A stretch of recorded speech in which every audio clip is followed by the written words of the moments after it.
ಆ, ನಮ್ಮ ಮಾಧ್ಯಮದ ಎಲ್ಲ ಪ್ರತಿನಿಧಿಗಳಿಗೆ ನಾನು ಕೃತಜ್ಞತೆಗಳನ್ನು ಸಲ್ಲಿಸ್ತೀನಿ. ಈ ಒಂದು ನಾಲ್ವಡಿ ಜಯಂತಿ ಸಲುವಾಗಿ ಪತ್ರಿಕಾಗೋಷ್ಠಿಯನ್ನು ಕರೆದಿದ್ದೀವಿ, ತಾವೆಲ್ಲರೂ ಬಂದಿದ್ದೀರಾ, ಅದಕ್ಕಾಗಿ ಮತ್ತೊಮ್ಮೆ ನನ್ನ ಕೃತಜ್ಞತೆಗಳನ್ನು ಸಲ್ಲಿಸ್ತೇನೆ.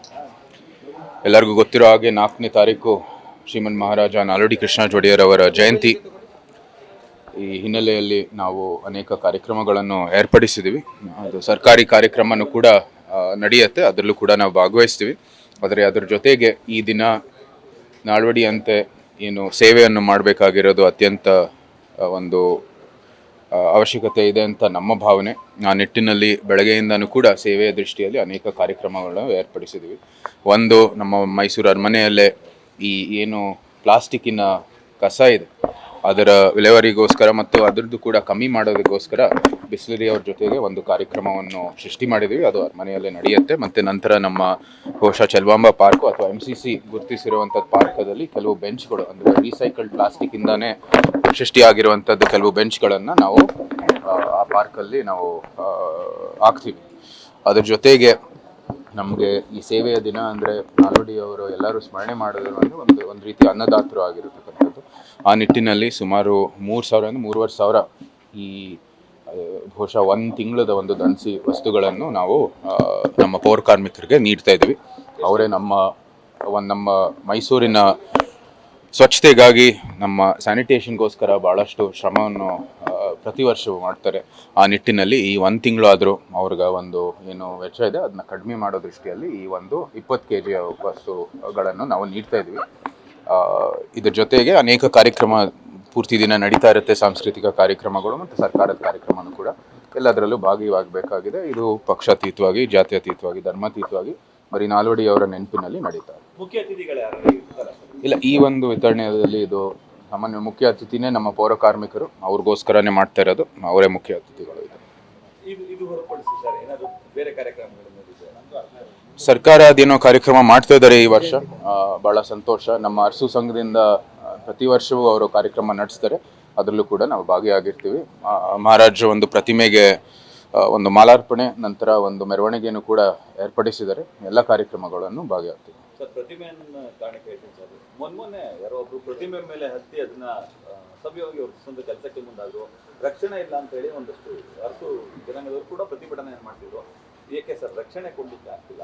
ಅದು ತಕ್ಷಣವೇ ನಾವು ಕೂಡ ಕಮಿಷನರ್ ಜೊತೆ ಮಾತನಾಡಿ ಇದಕ್ಕೆ ರಕ್ಷಣೆ ಕೊಡಬೇಕು ಅಂತ ಹೇಳಿದ್ದೀವಿ. ಅಲ್ಲೇ ಅನೇಕ ಟ್ರಾಫಿಕ್ ಇರ್ಬೋದು, ಮತ್ತು ಇದೆ ಒಂದು ರಕ್ಷಣೆಗಾಗಿ ಪೊಲೀಸವರು ಅಲ್ಲೇ ಇರ್ತಾರೆ.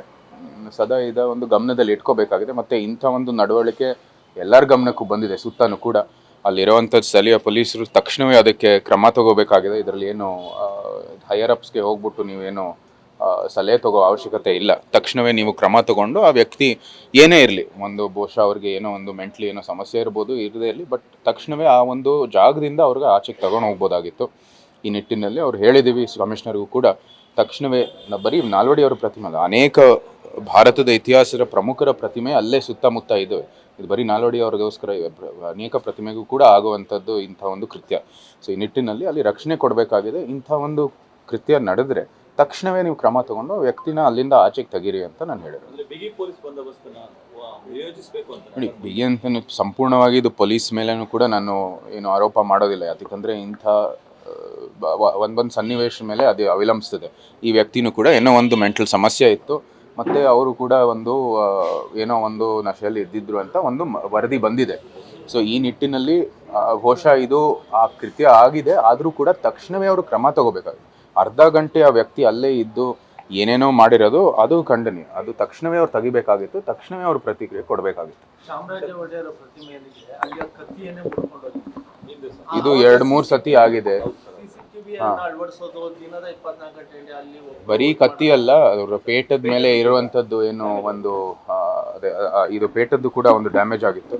ಇಂಥದ್ದು ನಡೀತಾ ಇರುತ್ತೆ, ಅದ್ರ ತಕ್ಷಣವೇ ಅವರು ಕ್ರಮ ತಗೋಬೇಕಾಗಿದೆ. ಆ ಏನು CCTV ಕ್ಯಾಮ್ರಾ ಹಾಕಿದ್ದಾರೆ ಚಾಮರಾಜ ಒಡೆಯರ್ ಸ್ಟ್ಯಾಚ್ಯೂ ಮೇಲೆ, ಇಂಥದ್ದೇ ಒಂದು ಪಾರಂಪರಿಕ ಕಟ್ಟಡ ದೃಷ್ಟಿಯಲ್ಲಿ ಮತ್ತು ಇಂಥ ಪುತ್ಥಳಿಗಳ ದೃಷ್ಟಿಯಲ್ಲಿ ಅವರು ಅಲ್ಲೂ ಕೂಡ ಹಾಕಿದ್ರೆ ಸೂಕ್ತ ಅಂತ ನನ್ನ ಭಾವಿಸ್ತೀನಿ. ಆದರೆ ಇದು ಎಲ್ಲರಿಗೂ ಗೊತ್ತಿದೆ, ಮೊಬೈಲ್ ಫೋನಲ್ಲಿರೋ ಸಮಯದಲ್ಲಿ ಎಲ್ಲರೂ ರೆಕಾರ್ಡ್ ಮಾಡಿದ್ದಾರೆ.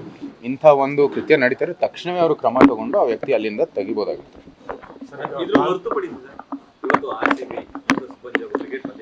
ಅಂದರೆ ನಮಗೆ ಅತ್ಯಂತ ಸಂತೋಷದ ವಿಚಾರ 2ನೇ ಬಾರಿ ಅವರು ಫೈನಲ್ ಬರ್ತಾ ಇದೆ. ಬಹುಶಃ 2ನೇ ವರ್ಷದಲ್ಲೂ ಅವ್ರು ಫೈನಲ್ 4ನೇ ಬಾರಿ ಫೈನಲ್ ಬರ್ತಾ ಇದೆ. ಬಹುಶಃ 2ನೇ ಬಾರಿನೂ ಭಾಳ ಹತ್ತಿರ ಬಂದರು ಗೆಲ್ಲೋದಾಗೆ.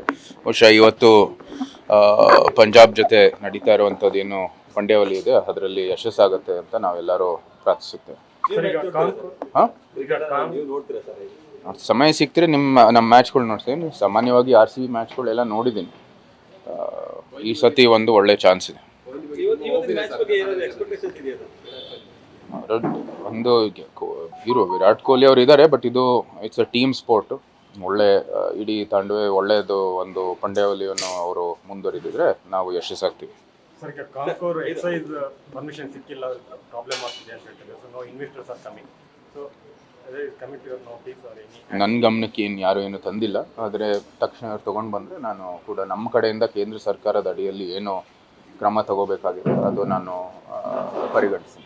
ಸರ್, ಕನ್ನಡ ಭಾಷೆ ವಿಚಾರಕ್ಕೆ ಬಂದಾಗ ಸರ್, ಮೊದಲಿಂದಲೂ ಕೂಡ ಅರಮನೆ ಕೇಳಿ ಸರ್, ಅದು ಏನಿದೆ ಕಂಟೈನರ್ ಡಿಪೋ ಏನಿದೆ, 1 ವರ್ಷದ ಹಿಂದೆ ಅದು ಉದ್ಘಾಟನೆ ಆಗಿರೋದು. ಕಸ್ಟಮ್ಸ್ ಅವ್ರು ಬಂದು ಕ್ಲಿಯರೆನ್ಸ್ ಕೊಟ್ಟಿಲ್ಲ ಅಂತ.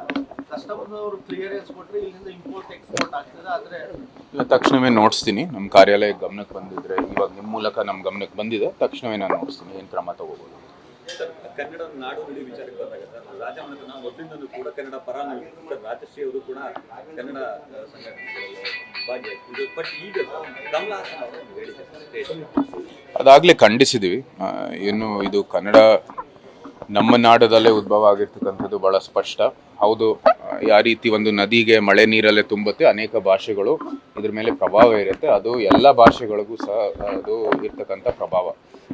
ಇವರು ಏನು ಹಿನ್ನೆಲೆಯಲ್ಲಿ ಆ ಹೇಳಿಕೆ ಹೇಳಿದಾರೋ ಇಲ್ವೋ ದೇವ್ರಿಗೆ ಗೊತ್ತಿದೆ. ಅವರೇ ಅದಕ್ಕೆ ಸ್ಪಷ್ಟೀಕರಣ ಕೊಡಬೇಕಾಗಿದೆ. ಆದರೆ ಭಾಳ ಸ್ಪಷ್ಟವಾಗಿರೋದು, ಇದು ತಮಿಳಿಂದ ಉದ್ಭವ ಆಗಿಲ್ಲ. ಬಹುಶಃ ಒಂದು ಗಡಿ ಭಾಗದಲ್ಲಿ ಕೆಲವು ಪದಗಳು ಎಲ್ಲ ಸಹಜವಾಗಿ ಇದರದ್ದು ಪ್ರಭಾವ ಇದ್ದೇ ಇರುತ್ತೆ. ಆದರೆ ಇದು ಇಲ್ಲಿಯೇ ಉದ್ಭವ ಆಗಿರ್ತಕ್ಕಂಥದ್ದು. ನಮ್ಮ ಲಿಪಿ ಎಲ್ಲನೂ ಕೂಡ, ಸಾಹಿತ್ಯ ಕೂಡ ಎಲ್ಲ ಕರ್ನಾಟಕದಲ್ಲೇ ಅದರ ಒಂದು ಪ್ರೋತ್ಸಾಹ ಆಗಿದೆ ಮತ್ತು ಅಭಿವೃದ್ಧಿನೂ ಕೂಡ ಆಗಿರೋದು. ಇದು ಭಾಳ ಸ್ಪಷ್ಟವಾಗಿ ತಜ್ಞರು ಹೇಳಿದ್ದಾರೆ. ಬಟ್ ಇಷ್ಟೆಲ್ಲ ಇದು ಸರ್, ಅವರು ಹೈಕೋರ್ಟ್ ಮೊರೆ ಹೋಗ್ತಾರೆ ಸರ್, ಸಿನಿಮಾಗಳು ಆಗಬೇಕು, ಅದು ರಾಜ್ಯದಲ್ಲಿ ಬಿಡುಗಡೆ ಆಗಬೇಕು, ನಾನು ಕ್ಷಮೆ ಯಾಚಿಸಲ್ಲ ಅಂತ ಹೇಳಿ ಜನರು ಅವ್ರಿಗೆ ಉತ್ತರ ಕೊಡಬೇಕಾಗಿದೆ. ಅವರು ಬಹಿಷ್ಕಾರ ಮಾಡಬೇಕಾಗಿದೆ. ಇದು ಪ್ರಜಾಪ್ರಭುತ್ವದ ವ್ಯವಸ್ಥೆ. ಸರ್ಕಾರ ಮಾಡ್ಬೋದು, ಮಾಡದೇ ಇರ್ಬೋದು. ಜನರೇ ಉತ್ತರ ಕೊಟ್ಟರೆ ಅದೇ ಒಳ್ಳೆ ಪಾಠ ನನ್ನ ಅಭಿಪ್ರಾಯದಲ್ಲಿ.